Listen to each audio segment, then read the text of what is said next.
اعوذ باللہ من الشیطان الرجیم بسم اللہ الرحمن الرحیم رب اشرح لی صدری ویسر لی امری واحلل عقدۃ من لسانی یفقہوا قولی۔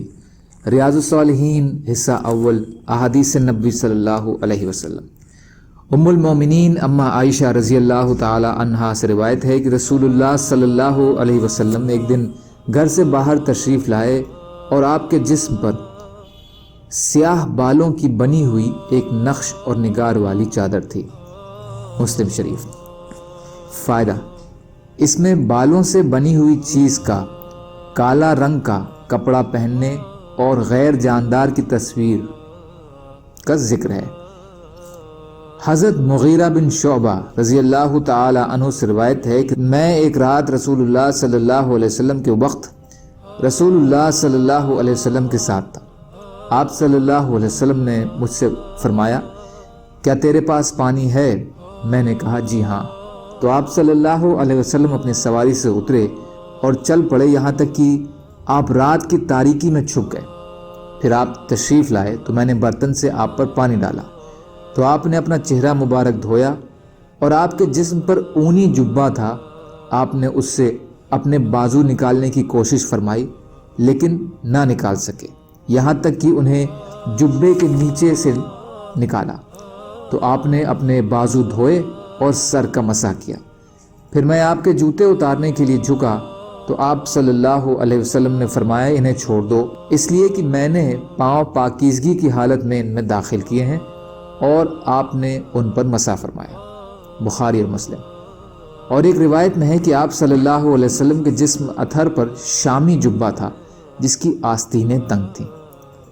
اور ایک روایت میں ہے کہ یہ غزوہ تبوک کا واقعہ ہے۔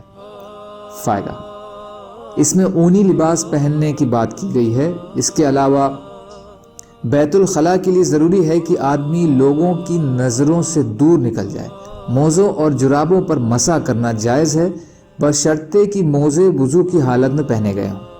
مقیم 1 دن اور مسافر 3 دن اور راتیں مسح کر سکتا ہے، لیکن جنابت کی حالت میں مسح کرنا جائز نہیں ہوگا۔ اس صورت میں پورا غسل واجب ہے۔ قمیض کا پہننا پسندیدہ ہے۔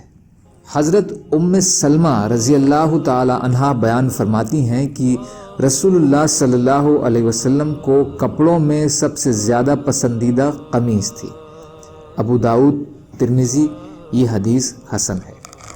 فائدہ: عہد رسالت میں عربوں کا عام لباس 2 چادریں ردا اور ازار ہوا کرتا تھا، ایک چادر نیچے اور ایک چادر اوپر۔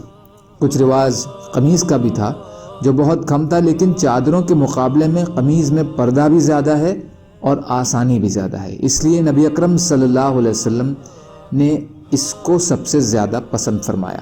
آج کل کے حساب سے بھی قمیض، شلوار انگریزوں کے کوٹ، پتلون، شرٹ، نیکر وغیرہ سے زیادہ آسان اور زیادہ باپردہ ہے، اور انگریزوں کی اس نقالی سے بھی بچاؤ ہو جاتا ہے جو دینی اور ملکی دونوں اعتبار سے بڑی غلط حرکت ہے۔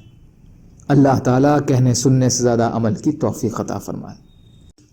اور مظلوم کشمیریوں، فلسطینیوں اور دیگر ممالکوں میں جہاں بھی مسلمان پریشان حال ہیں، یا اللہ آپ ان کی مدد فرمائیے اور ہم کو بھی اپنی استطاعت کے بقدر اپنا حق ادا کرنے والے بنائیے، آمین۔ سبحان اللہ وبحمدہ، سبحانک اللہم وبحمدک، اشہد ان لا الہ الا انت، استغفرک واتوب الیک۔